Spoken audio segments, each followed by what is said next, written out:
Hello friend, आप सभी का स्वागत है Abhijeet study point YouTube channel में। आज की इस वीडियो में यूपी वेट एंट्रेंस एग्जाम 2025 के लिए स्टैटिक जीके की क्लास करने वाले हैं।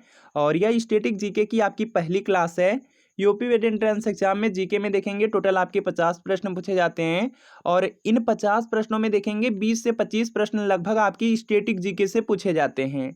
इसके अलावा जो बचते प्रश्न हैं वह आपके history, geography, polity, economy, general science या कंप्यूटर या करंट अफेयर्स के होते हैं। लेकिन 20 से 25 प्रश्न आपका स्टैटिक जीके से होता है। स्टैटिक जीके में जैसे आपका यहाँ पे प्रमुख राष्ट्रीय उद्यान है, प्रमुख पुरस्कार है, और प्रमुख यहाँ पे बांध है, प्रमुख पुस्तकें हैं, प्रमुख दर्रे हैं, और जो यहाँ पे आपकी अंतर्राष्ट्रीय सीमा रेखा है, और जो यहाँ पे संगठन है और संगठन के जो संस्थापक हैं, महत्वपूर्ण दिवस है, और जो आपके लोक नृत्य हैं, शास्त्रीय नृत्य हैं, यह सब स्टैटिक जीके के अंतर्गत आते हैं। और इनसे यहाँ पे 20 से 25 प्रश्न पूछे जाते हैं। तो आज की क्लास में यह सब टॉपिक कवर करने वाले हैं। तो यह वीडियो आपके लिए बहुत ज़्यादा इंपॉर्टेंट होने वाला है। और अगर आपको 2025 में बीएड करना है तो चैनल को सब्सक्राइब जरूर कर लीजिएगा। और वीडियो को शुरू करने से पहले यह यूपी वेट एंट्रेंस एग्जाम के लिए प्रीवियस ईयर पेपर है। 1 जून 2025 को आपका वेट एंट्रेंस एग्जाम है। बहुत ही कम समय आपके पास बचा हुआ है, बहुत ज़्यादा आपको पढ़ने भी है। और यूपी वेट एंट्रेंस एग्जाम में देखेंगे सबसे ज़्यादा प्रश्न प्रीवियस ईयर क्वेश्चन पेपर से पूछे जाते हैं। जीके में टोटल आप देखेंगे 50 प्रश्न होंगे, और 50 प्रश्नों में देखेंगे लगभग आपके 25 से 30 प्रश्न प्रीवियस ईयर क्वेश्चन पेपर से रिपीट हो जाता है। बिल्कुल इसी तरीके से हिंदी सब्जेक्ट है, हिंदी सब्जेक्ट में भी 50 प्रश्न होते हैं। लगभग आप 35 से 40 प्रश्न देखेंगे प्रीवियस ईयर पेपर से ही रिपीट होंगे। और रीजनिंग में भी बिल्कुल सेम रहता है। सेम पैटर्न पे लगभग 35 से 40 प्रश्न आपके रिपीट होते हैं। आर्ट, साइंस, कॉमर्स में भी बहुत सारे प्रश्न जो आपके यहाँ पे रिपीट होते हैं। तो ये यूपी वेट एंट्रेंस एग्जाम के लिए प्रीवियस ईयर पेपर है। इसमें 2011 से लेकर के 24 तक का पूरे 14 साल का पेपर मिलेगा। आंसर की के साथ मिलेगा, एक्सप्लेनेशन, सॉल्यूशन रहेगा, सभी सब्जेक्ट रहेंगे, जीके, हिंदी, रीजनिंग, कला वर्ग, विज्ञान और कॉमर्स। तो वीडियो के नीचे डिस्क्रिप्शन में लिंक है, लिंक को क्लिक कीजिए, नाम, मोबाइल नंबर फिल करके सिर्फ आपको 30 रुपये के पेमेंट करने हैं। जैसे 30 रुपये का पेमेंट करते हैं, जो प्रीवियस ईयर पेपर के पीडीएफ डाउनलोड हो जाएंगे। अगर इससे तैयारी कर लेते हैं तो आपको बीएड एंट्रेंस एग्जाम में बहुत ज़्यादा आपको हेल्प मिलने वाली है। और अगर लिंक से परचेज करने में कोई प्रॉब्लम आ रही है, व्हाट्सअप नंबर दिया गया है, इस व्हाट्सअप नंबर पर सिर्फ लिख देना है UP VET entrance previous year paper art या साइंस लेकर के मैसेज कर लेने हैं। जैसे मैसेज करेंगे रिप्लाई किया जाएगा। सिर्फ 30 रुपये की पेमेंट करनी है। जैसे ही 30 रुपये की पेमेंट करते हैं तुरंत आपको जो प्रीवियस ईयर पेपर के पीडीएफ सेंड कर दिए जाएंगे। तो इस व्हाट्सएप नंबर पर मैसेज जरूर कर लीजिए। चलिए आज की क्लास को यहाँ से कंटिन्यू करते हैं। और यहाँ पे देखेंगे सबसे पहला आपका यहाँ पे टॉपिक लिया गया है कि प्रमुख राष्ट्रीय उद्यान और यहाँ पे अभ्यारण्य है। यहाँ से देखेंगे बीएड एंट्रेंस एग्जाम में एक प्रश्न आपका बिल्कुल फिक्स है। अगर इस क्लास को अच्छी तरीके से यहाँ पर कर लेंगे, जो ये टॉपिक आपको बताया जा रहा है, तो 2 नंबर अपना फिक्स कर सकते हैं। चलिए यहाँ पे क्लास को कंटिन्यू करते हैं। सबसे पहला आपका है जिम कॉर्बेट राष्ट्रीय उद्यान। यह बीएड में 2021 में पूछा गया प्रश्न है। आप लोग यहाँ पे 2021 वाला पेपर चेक कर सकते हो, उसमें पूछा गया है। जिम कॉर्बेट जो राष्ट्रीय उद्यान है उत्तराखंड राज्य में है, इंपॉर्टेंट है। इसके बाद कान्हा किसली राष्ट्रीय उद्यान है, मध्य प्रदेश में है। मानस वन्य जीव अभ्यारण्य असम में है। जो भी इंपॉर्टेंट रहेंगे वहाँ पे स्टार आपको लगा दिया जा रहा है, यह देखेंगे इंपॉर्टेंट में है। पेरियार वन्य जीव अभ्यारण्य केरल राज्य में है, यह भी इंपॉर्टेंट है। इसके बाद देखेंगे यहाँ पे रणथंभौर राष्ट्रीय उद्यान है, राजस्थान राज्य में है। इसके बाद देखेंगे यहाँ पे दुधवा राष्ट्रीय उद्यान है, यह आपका बहुत ज़्यादा इंपॉर्टेंट है, यह उत्तर प्रदेश में है। इसके बाद शिकारी देवी अभ्यारण्य हिमाचल प्रदेश में है। इसके बाद काजीरंगा राष्ट्रीय उद्यान है, यह बीएड में पूछा गया था, इंपॉर्टेंट है, इसको भी आपको याद रखना है। इसके बाद देखेंगे यहाँ पे केवला देव घाना पक्षी विहार है, राजस्थान में है। गिर राष्ट्रीय उद्यान बीएड में पूछा गया, इंपॉर्टेंट है, इसको आप लोग कहीं पर नोट कर सकते हैं, स्क्रीनशॉट ले सकते हैं।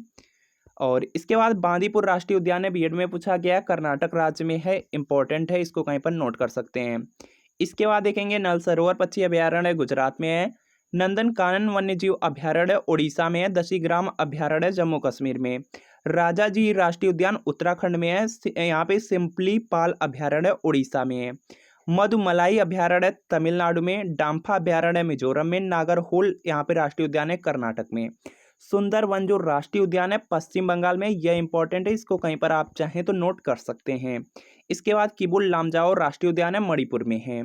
तो इसमें से जो भी इंपॉर्टेंट है उसका आप लोग यहाँ पे स्क्रीनशॉट ले सकते हैं या कहीं पर नोट कर सकते हैं। चलिए यहाँ पे नेक्स्ट आपका टॉपिक है यहाँ पे प्रमुख पुरस्कार और सम्मान। यह भी टॉपिक आपके बीएड के लिए इंपॉर्टेंट है, बहुत ज़्यादा इंपॉर्टेंट है। एक प्रश्न आपका बिल्कुल फिक्स है, वही टॉपिक कराए जा रहे हैं जो आपके एग्जाम में सीधे सीधे जहाँ से प्रश्न आ सकें। एक प्रश्न फिक्स है, 2 नंबर फिक्स फिक्स करना है, तो यहाँ पे बहुत ही सिंपल टॉपिक है, इसको कवर कर लीजिए। यहाँ पे दिया गया है आपका, यहाँ पे प्रमुख पुरस्कार एवं सम्मान है। सबसे पहला मैन बुकर पुरस्कार है, साहित्य के क्षेत्र में दिया जाता है। नोबेल पुरस्कार है, 6 क्षेत्रों में दिया जाता है। अब इम्पोर्टेंट यहाँ से स्टार्ट होता है कलिंग पुरस्कार से। जो कलिंग पुरस्कार है यह आपका विज्ञान के क्षेत्र में दिया जाता है, यह पॉइंट आपको याद रखने हैं। ऑस्कर पुरस्कार है, फिल्म के क्षेत्र में दिया जाता है, यह इंपॉर्टेंट है, बीएड में पूछा जा चुका है। मैग्सेसे पुरस्कार है, सरकारी या जनसेवा के लिए दिया जाता है। ग्रेमी पुरस्कार आपके बीएड में पूछा गया है, इसको कहीं पर नोट कर सकते हैं, संगीत के क्षेत्र में दिया जाता है। इसके बाद देखेंगे मिस वर्ल्ड सर्वश्रेष्ठ सुंदरियों को दिया जाता है। मिस यूनिवर्स भी देखेंगे, सर्वश्रेष्ठ सुंदरियों को दिया जाता है। भारत रत्न है, यह असाधारण उपलब्धि के लिए दिया जाता है। और जो ज्ञानपीठ पुरस्कार है, साहित्यकार को दिया जाता है, यह आप याद रख लेंगे, इंपॉर्टेंट है। इसके बाद देखिए अर्जुन पुरस्कार है, खिलाड़ियों को दिया जाता है। जो द्रोणाचार्य पुरस्कार है, खेल प्रशिक्षकों को दिया जाता है। दादा साहब फाल्के पुरस्कार है, यह सिनेमा के क्षेत्र में दिया जाता है, यह आपके एग्जाम के लिए इंपॉर्टेंट है, कहीं पर नोट कर सकते हैं। भटनागर पुरस्कार है, विज्ञान के क्षेत्र में दिया जाता है, यह भी इंपॉर्टेंट है, कहीं पर नोट कर सकते हैं। पुलित्जर पुरस्कार आपकी बीएड एंट्रेंस एग्जाम में पूछा गया था, बहुत ज़्यादा इंपॉर्टेंट है, इसको आप यहाँ पे कहीं पर नोट कर सकते हैं। इसके अलावा एक और आपका यहाँ पर एक ग्रेमी अवार्ड है, ग्रेमी अवार्ड संगीत के क्षेत्र में दिया जाता है, उसको भी कहीं पर नोट कर सकते हैं। चलिए यहाँ पे नेक्स्ट आपका टॉपिक है, और यहाँ से भी लगभग एक प्रश्न आपका फिक्स रहता है, बहुत सारे प्रश्न हैं जो हर साल आपके रिपीट होते हैं। यहाँ पे 2 देशों के बीच सीमा रेखाएं हैं, सीमा रेखा और देश दिया गया है। सबसे पहले मैकमोहन रेखा, यह आपकी बीएड में पूछा गया था 2019 के पेपर में। मैकमोहन रेखा भारत एवं चीन के बीच है। इसके बाद यहाँ पे देखेंगे यह एक बार और आपका रिपीट हुआ प्रश्न है, इंपॉर्टेंट है। अगला प्रश्न है, अगला यहाँ पे रेड क्लिफ रेखा है, भारत और पाकिस्तान के बीच है। डूरंड रेखा है, यह देखेंगे पाक अधिकृत कश्मीर एवं अफगानिस्तान के बीच है। तो इसके बाद देखेंगे यहाँ पे नेक्स्ट है हिंडनबर्ग रेखा, जर्मनी और पोलैंड के बीच है। 24वीं जो अक्षांश रेखा है भारत पाकिस्तान के बीच है, कच्छ के पास है। और इसके बाद कोई भी इंपॉर्टेंट नहीं है, बाकी यहाँ पर अगर आप लोग देखना चाहें तो देख सकते हैं। 38वीं समानांतर रेखा है उत्तर और दक्षिण कोरिया के बीच। 49वीं समानांतर जो रेखा है उत्तर अमेरिका और कनाडा के बीच है। 17वीं जो अक्षांश रेखा है यहाँ पे उत्तरी एवं यहाँ पे दक्षिणी वियतनाम के बीच है। इसके बाद देखिए जो मैग्नाट है या फ्राइड आपकी रेखा है, यह जर्मनी और फ्रांस के बीच है। ओडरनीस रेखा है पूर्वी जर्मनी और पोलैंड के बीच है। मैन यहाँ पे मैन रहीन रेखा है रूस और फिनलैंड के बीच। इसमें इंपॉर्टेंट जो स्टार्टिंग में 3 थे वही हैं। इसके बाद देखिए अगला प्रश्न आपका यहाँ पे नेक्स्ट टॉपिक ही आ जाता है कि बहुउद्देशीय नदी घाटी और परियोजनाएं हैं। यहाँ पर देखेंगे सिर्फ आपको परियोजना दिया रहता है, डायरेक्ट आपसे नदी पूछा जाता है कि किस नदी पर है। जो इंपॉर्टेंट है ट्रिक लगाया जा रहा है उसको कहीं पर नोट कर सकते हैं। जैसे यहाँ पे भाखड़ा नागल परियोजना है, सतलज नदी पर है, यह बीएड में पूछा गया, इसको नोट कर सकते हैं।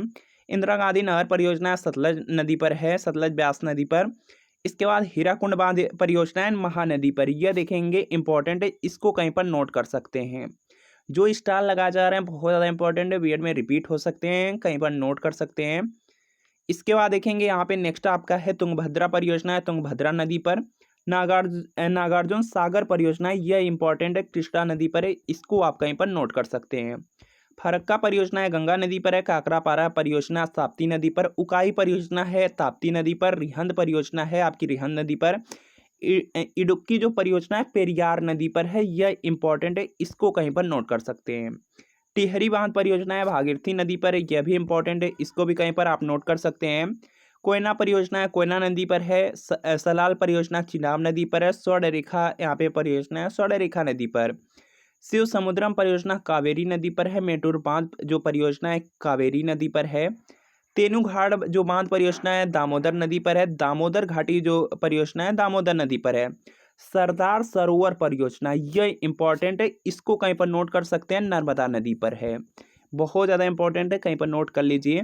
दुलहस्ती यहाँ पे परियोजना है चिनाब नदी पर। अलमट्टी बांध परियोजना है, यह इंपॉर्टेंट है, इसको कहीं पर नोट कर सकते हैं, कृष्णा नदी पर है, बहुत ज़्यादा इंपॉर्टेंट है, कहीं पर नोट कर लीजिए। अगला है मयूराक्षी परियोजना, मयूराक्षी नदी पर है। इसके बाद देखेंगे यहाँ पे महत्वपूर्ण संगठन है, और यहाँ से भी बीएड में प्रश्न हर साल देखेंगे कोई न कोई प्रश्न रिपीट हो जाता है, बहुत ज़्यादा इंपॉर्टेंट टॉपिक है। और यहाँ पर सिर्फ आपको संगठन और संस्थापक से ही रिलेटेड प्रश्न पूछे जाते हैं, ईयर से रिलेटेड प्रश्न बहुत ही कम पूछे जाते हैं। तो आपको यहाँ पे मेनली संगठन और संस्थापक ही यहाँ पे नोट करने हैं। आत्मीय सभा है, जो आत्मीय सभा है इसके संस्थापक राजा राम मोहन राय हैं। ब्रह्म समाज है, इसके यहाँ पे जो संस्थापक हैं राजा राम मोहन राय। ब्रह्म समाज कई बार पूछा गया, यह इंपॉर्टेंट है। इसके बाद यंग बंगाल यहाँ पर है, हेनरी डेरेजियो हो जाएंगे। तत्वबोधिनी सभा है, देवेंद्रनाथ टैगोर हो जाएंगे।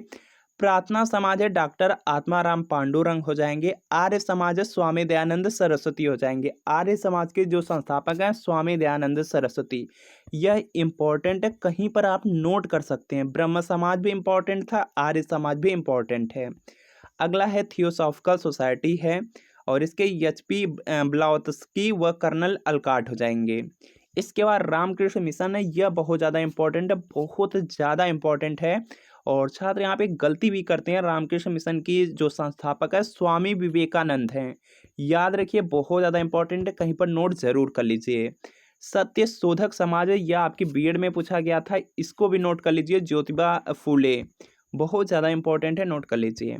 विश्व भारतीय रविन्द्रनाथ टैगोर हो जाएंगे। फॉरवर्ड ब्लॉक की स्थापना सुभाष चंद्र बोस ने किया था। स्वराज पार्टी की स्थापना मोतीलाल नेहरू ने किया था।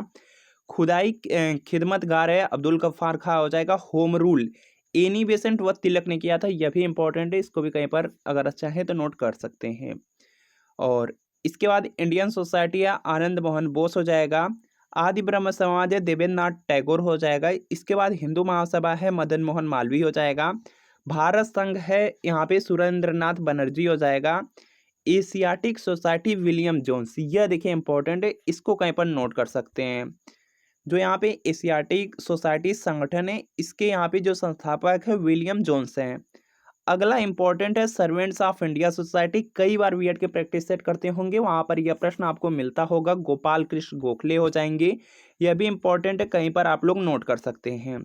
गदर पार्टी के यहाँ पे जो संस्थापक हैं लाला हरदयाल। अभिनव भारत ब्रिटिश सावरकर। मुस्लिम लीग सलीमुल्लाह खां हैं। खिलाफत आंदोलन के अली बंधु हैं। आज़ाद हिंद फौज के रासबिहारी बोस हैं। चलिए यहाँ पे नेक्स्ट आपका टॉपिक है, नेक्स्ट टॉपिक भी इंपॉर्टेंट है, यहाँ से भी बीएड में बहुत सारे प्रश्न आपके रिपीट हुए हैं, और यहाँ से बिल्कुल आपको क्लियर कर दिया जा रहा है। यहाँ पे जो बुक आपको कराई जा रही है या आपकी ओल्ड बुक से रिलेटेड है। बीएड में दो प्रश्न यहाँ पे बुक से पूछा जाता है, एक में आपकी ओल्ड बुक से रिलेटेड प्रश्न रहता है, दूसरे प्रश्न में आप देखेंगे जो न्यू बुक होती हैं, जो न्यू ऑथर की बुक है उनसे रिलेटेड प्रश्न होते हैं। तो यहाँ पे ओल्ड वाला कर रहे हैं। तो यहाँ पे देखेंगे अर्थशास्त्र जो पुस्तक है, इसके जो लेखक हैं कौटिल्य हैं। अष्टाध्यायी के लेखक पाणिनि हैं। इंडिका के लेखक यहाँ पे मेगास्थनीज हैं। मेघदूत और जो कुमार संभवम है अभिज्ञान शाकुंतलम में, इसके लेखक कालिदास हैं। जितने भी कराए जा रहे हैं सब इंपॉर्टेंट है, इन्हीं में से कोई न कोई एग्जाम में आपके पूछे जाएंगे। बम का दर्शन है भगवती चरण बोहरा हो जाएगा। अभिज्ञान शाकुंतलम में कालिदास हो जाएगा। मुद्रा राक्षस है विशाख दत्त हो जाएंगे। हाफ ए लाइफ है वीएस नायपाल हो जाएंगे। कामसूत्र वात्सायन। राज तरंगिणी कल्हड़, राज तरंगिणी बहुत ज़्यादा इंपॉर्टेंट है, कल्हड़ की पुस्तक है, यह बीएड में पूछा गया, इंपॉर्टेंट भी है। इसके बाद हर्षचरित और जो कादंबरी है, दोनों पुस्तक के लेखक बाण भट्ट हैं, बहुत ज़्यादा इंपॉर्टेंट है, कई बार प्रीवियस ईयर पेपर में आपको कराया गया, कई बार प्रैक्टिस सेट में भी यह प्रश्न कराया गया है। पंचतंत्र के लेखक विष्णु शर्मा है। गीत गोविंद के लेखक जयदेव हैं। बीएड में देखेंगे कम से कम 3 से 4 बार एक ही प्रश्न रिपीट हुआ है। गीत गोविंद के लेखक 2019 में भी पूछा गया था, तो जयदेव हैं। इसके बाद देखिए यहाँ पे नेक्स्ट है पृथ्वीराज रासो, यह भी बीएड में पूछा गया था, यह भी इंपॉर्टेंट है। चंद्रबरदाई हो जाएंगे। स्टार लगा लीजिए, बहुत ज़्यादा इंपॉर्टेंट है, कहीं पर नोट कर लीजिए। अगला यहाँ पे स्पीड पोस्ट है सोभाडे, शाहनामा फिरदौसी, आईने अकबरी अबुल फजल, काव्य मीमांसा राजशेखर, बाबरनामा बाबर की है, अकबरनामा। यह भी यूपी बीएड का 2019 का जब पेपर हुआ था उस समय पूछा गया था अकबरनामा। अकबरनामा के जो लेखक हैं अबुल फजल, आप लोग याद रखेंगे, बहुत ज़्यादा इंपॉर्टेंट है। हुमायूं नामा, इसके लेखक यहाँ पे गुलबदन बेगम हो जाएंगी। मिलिंद पन्नो है नागसेन। बुद्ध चरितम अशोक घोष, बुद्ध चरितम इंपॉर्टेंट है, इसको कहीं पर नोट कर सकते हैं। अगला आपका यहाँ पे है मालगुडी डेज, और यहाँ पे जो गाइड है इसमें देखेंगे एक बार प्रश्न 2020 में पूछा गया था, और एक बार 2022 से रिलेटेड पूछा गया में प्रश्न पूछा गया है, इंपॉर्टेंट है। यहाँ पे मालगुडी डेज 2022 में पूछा गया था। तो मालगुडी जो डेज है और जो गाइड पुस्तक है इसके लेखक हैं R.K. नारायण। जो विनय पत्रिका पुस्तक है इसके लेखक गोस्वामी तुलसीदास हैं। भारत भारती और जो साकेत है इसके लेखक मैथिली शरण गुप्त है। साकेत बीएड में पूछा गया है, कहीं पर नोट कर सकते हैं, स्टार लगा लीजिए। यामा के लेखक महादेवी वर्मा है। वंदे मातरम के लेखक बंकिम चंद्र चटर्जी हैं। सूर्य का जो 7वां घोड़ा है इसके लेखक धर्मवीर भारती हैं। और जो यंग इंडिया है इसके लेखक महात्मा गांधी हैं। लाइफ डिवाइन और जो डिवाइन लाइफ है, जो लाइफ डिवाइन है इसके जो लेखक हैं अरविंद घोष हैं। जो डिवाइन लाइफ है इसके लेखक शिवानंद है। यह भी इंपॉर्टेंट है, याद रखेंगे। लाइफ डिवाइन इंपॉर्टेंट है, यह बीएड में पूछा जा सकता है।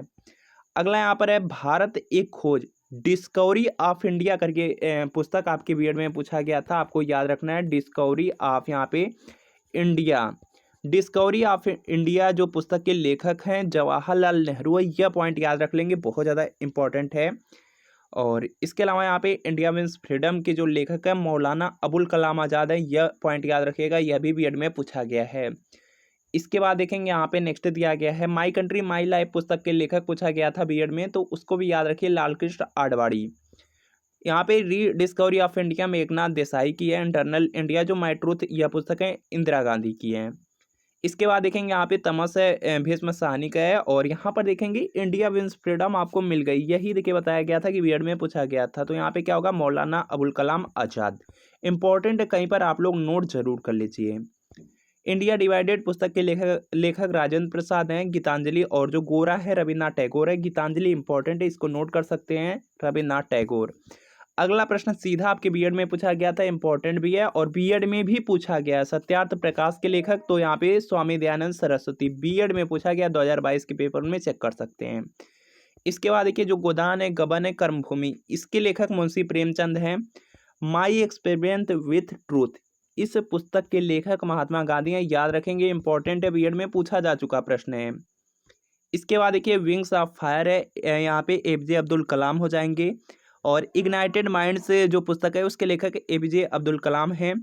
और माई प्रेसिडेंशियल जो ईयर्स है इसके लेखक आर यहाँ पे वेंकट रमन हो जाएंगे। इसके बाद देखेंगे यहाँ पे हितोपदेश दिया गया है। इस पुस्तक के लेखक नारायण पंडित है। ए सुटेबल बॉय इसके लेखक विक्रम सेठ हैं। मालती माधव इसके लेखक भवभूति हो जाएंगे। A passage to England Neeraj C Chaudhuri. और ट्रेन टू पाकिस्तान खुशवंत सिंह। इसके बाद देखिए यहाँ पे नेक्स्ट आपका टॉपिक सीधा आ जाता है भारत के प्रमुख त्यौहार। यहाँ से भी प्रश्न आपके बीएड एग्जाम में पूछे जा सकते हैं, इंपॉर्टेंट टॉपिक है। जो इसमें पूछे गए हैं वो आपको बताए जाएंगे। सबसे पहले यहाँ पे दुर्गा पूजा है। दुर्गा पूजा आपका यहाँ पे पश्चिम बंगाल का प्रमुख त्यौहार है। पोंगल तमिलनाडु का है। पोंगल पूछा गया था बीएड में, इसको कहीं पर नोट कर सकते हैं। सरहुल झारखंड का है। इसके बाद बिहू असम का है, कई बार क्लास में कराया गया, प्रीवियस ईयर क्वेश्चन पेपर में कराया गया, इंपॉर्टेंट भी है, नोट कर लीजिए, एग्जाम में पूछा जा सकता है। इसके बाद छठ बिहार का जानते हैं आप लोग। ओणम केरल का है, यह इंपॉर्टेंट है बीएड के लिए। तो जो स्टार लगे हैं इसको कहीं पर नोट जरूर कर लीजिए, बहुत ज़्यादा इंपॉर्टेंट है, इसलिए लिए आपको कराए जा रहे हैं। इसके बाद देखेंगे यहाँ पे नेक्स्ट है प्रमुख कृषि क्रांतियाँ। इससे भी बहुत कई बार देखेंगे बीएड में प्रश्न पूछे गए हैं। तो यहाँ पर देखेंगे क्रांति दिया गया है, उसके बाद संबंध है। तो हरित क्रांति का संबंध खाद्यान्न उत्पादन से, नीली क्रांति का संबंध मत्स्य उत्पादन से, पीली क्रांति का यहाँ पे जो संबंध है तिलहन उत्पादन से, रजत क्रांति का संबंध है अंडा उत्पादन से, गोल क्रांति का संबंध है आलू उत्पादन से, श्वेत क्रांति आप जानते हैं दुग्ध उत्पादन, भूरी क्रांति का संबंध है उर्वरक उत्पादन से, लाल क्रांति का यहाँ पे संबंध है मांस उत्पादन से, जो गुलाबी यहाँ पे क्रांति इसका यहाँ पे संबंध झींगा जो झींगा मछली है उसके उत्पादन से है। सुनहरी क्रांति का यहाँ पे जो संबंध है वह फल उत्पादन से है। तो जो भी इसमें है यहाँ पे जैसे नीली क्रांति हो गया। इसके बाद जो यहाँ पे दुग्ध उत्पादन है यह इंपॉर्टेंट है, इनको आप कहीं पर नोट कर सकते हैं। इसके बाद देखेंगे यहाँ पे चट्टानों का वर्गीकरण है। यहाँ से भी कई बार बीएड में प्रश्न पूछा गया है। जैसे देखिए आपका यहाँ पे आग्नेय है, आग्नेय में ग्रेनाइट, बेसाल्ट और डायरोराइट आता है। इसमें ग्रेनाइट बेसाल्ट इंपॉर्टेंट है, नोट कर सकते हैं। इसके बाद देखेंगे कायांतरित है। कायांतरित चट्टान में आपका यहाँ पे आ जाएगा आपका, यहाँ पर देखेंगे जो कायांतरित यहाँ पे चट्टान है इसके अंतर्गत यहाँ पे नीस, संगमरमर, क्वार्टजाइट, ग्रेफाइट आता है। और जो अवसादी चट्टान है इसमें देखेंगे चूना पत्थर, बलुआ पत्थर और कोयला आते हैं। यह पॉइंट नोट कर सकते हैं कहीं पर। इसके बाद देखेंगे भारत के जो प्रमुख दर्रे हैं इसको देख लीजिए, यहाँ से भी प्रश्न आपका आ सकता है। यहाँ पर देखेंगे कराकोरम है, लद्दाख में खादुला दर्रा है, चांगला है, यह 3 आपके यहाँ पे लद्दाख में है। इसके बाद देखेंगे जो इम्पोर्टेंट हैं जिसमें आपका है जोजिला दर्रा है, पीर पंजाल दर्रा है, और जो मुचा यहाँ पे बारामूला जो दर्रा है, बुर्जिल दर्रा है, बनिहाल दर्रा है। यह 5 दर्रे हैं जो कि आपके जम्मू कश्मीर में है। यह पॉइंट याद रखेंगे। जोजिला, पीर पंजाल और यहाँ पे बारामूला यहाँ पे दर्रा है, और जो बुर्जिल दर्रा है और जो बनिहाल दर्रा है।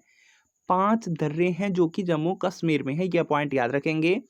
इसके बाद देखेंगे आपका है यहाँ पे सिपकिला दर्रा है, रोहतांग है और बड़ा लाचा। 3 दर्रे हैं जो कि हिमाचल प्रदेश में। यह पॉइंट याद रखना है। सिपकिला दर्रा, रोहतांग दर्रा, बड़ा लाचा दर्रा हिमाचल प्रदेश में है। इसके बाद देखेंगे मानानीती और जो लिपुलेख हैं। 3 दर्रे हैं, मानानीती, लिपुलेख। यह आपके उत्तराखंड राज्य में है। यह पॉइंट आप याद रखेंगे। इसके बाद नाथुला और जेलेपला दर्रा है, सिक्किम राज्य में है। बोमडिला और यांगयाप और जो दीफू हैं, 3 दर्रे हैं जो कि अरुणाचल प्रदेश में। यह पॉइंट याद रख लेंगे। लास्ट में एक और बच रहा है दुमला दर्रा, यह भी अरुणाचल प्रदेश में है। तो फ्रेंड आपको बताना है कि आज की क्लास आपको कैसी लगी, और अगर वीडियो अच्छा लगा हो तो वीडियो को लाइक जरूर कीजिएगा, चैनल को सब्सक्राइब जरूर कर लीजिएगा। और आगे भी स्टैटिक जीके की जो आपकी सेकंड क्लास है, अगर वह आप लोग देखना चाहते हैं तो नीचे कमेंट आप लोग जरूर कीजिएगा। नेक्स्ट क्लास के लिए आपको स्टैटिक जीके 02 लिख करके कमेंट करना है। तो जो नेक्स्ट आपके बहुत सारे टॉपिक बचे हैं, जैसे इंपॉर्टेंट डे हो गया, और बहुत सारे आपके यहाँ पे अंतर्राष्ट्रीय संगठन, उनके मुख्यालय, ऐसे बहुत सारे टॉपिक है जो आपको क्लियर करा दिए जाएंगे। छोटी सी क्लास में आपको क्लियर करा दिया जाएंगे। तो कमेंट जरूर कीजिएगा। बाकी अगर यूपी वेट एंट्रेंस एग्जाम की तैयारी कर रहे हैं, अच्छा मार्क्स लाना है, सरकारी कॉलेज से अगर बीएड करना है, तो प्रीवियस ईयर पेपर आप लोग जरूर पढ़िए। कम से कम 12 से 14 साल का जो प्रीवियस ईयर पेपर है उसको जरूर पढ़िए। एक आपको सटीक आइडिया लग जाएगा किस तरह के प्रश्न पूछे जाते हैं, किस वे में आपको तैयारी करनी है। तो यह यूपी वेट एंट्रेंस एग्जाम के लिए प्रीवियस ईयर पेपर है। इसमें 2011 से लेकर के 24 तक का पूरे 14 साल का पेपर मिलेगा। आंसर की के साथ एक्सप्लेनेशन, सॉल्यूशन, व्याख्या के साथ सभी सब्जेक्ट मिलेंगे। जीके है, हिंदी, रीजनिंग, कला वर्ग, विज्ञान, कॉमर्स। तो वीडियो के नीचे डिस्क्रिप्शन में लिंक है, लिंक को क्लिक कीजिए, नाम मोबाइल नंबर फिल करके सिर्फ आपको 30 रुपये के पेमेंट करने हैं। जैसे 30 रुपये का पेमेंट करेंगे, जो प्रीवियस ईयर पेपर के PDF डाउनलोड हो जाएंगे। अगर इससे तैयारी कर लेंगे तो आपको यूपी वेट एंट्रेंस एग्जाम में काफ़ी हेल्प मिलने वाली है। और अगर लिंक से परचेज करने में कोई प्रॉब्लम आ रही है, व्हाट्सअप नंबर दिया गया है, इस व्हाट्सअप नंबर पर सिर्फ लिखना है UP VET entrance previous year paper. Art या साइंस लेकर के मैसेज कर दीजिएगा। जैसे मैसेज करेंगे रिप्लाई कर दिया जाएगा, और आपको सिर्फ 30 रुपये पेमेंट करनी है। जैसे पेमेंट करते हैं आपको प्रीवियस ईयर पेपर के जो PDF है सेंड कर दिए जाएंगे। तो इस नंबर पर व्हाट्सअप पे मैसेज जरूर कर लीजिए। और जो स्टैटिक जीके की आपकी पहली क्लास कराई गई है, अगर इसका आप लोग PDF चाहते हैं, बिल्कुल फ्री में PDF चाहते हैं, तो Abhijeet study point Telegram channel है, डायरेक्ट सर्च करके इसको ज्वाइन कर लीजिए। वहाँ से आपको इसका PDF बिल्कुल फ्री में स्टैटिक जीके की क्लास का मिल जाएगा। तो आप लोग अभिजीत स्टडी पॉइंट जो टेलीग्राम चैनल है, उसका लिंक डिस्क्रिप्शन में भी मिल जाएगा, उसको ज्वाइन जरूर कीजिए, PDF जरूर डाउनलोड कर लीजिए। तो मिलता है फ्रेंड नेक्स्ट वीडियो में।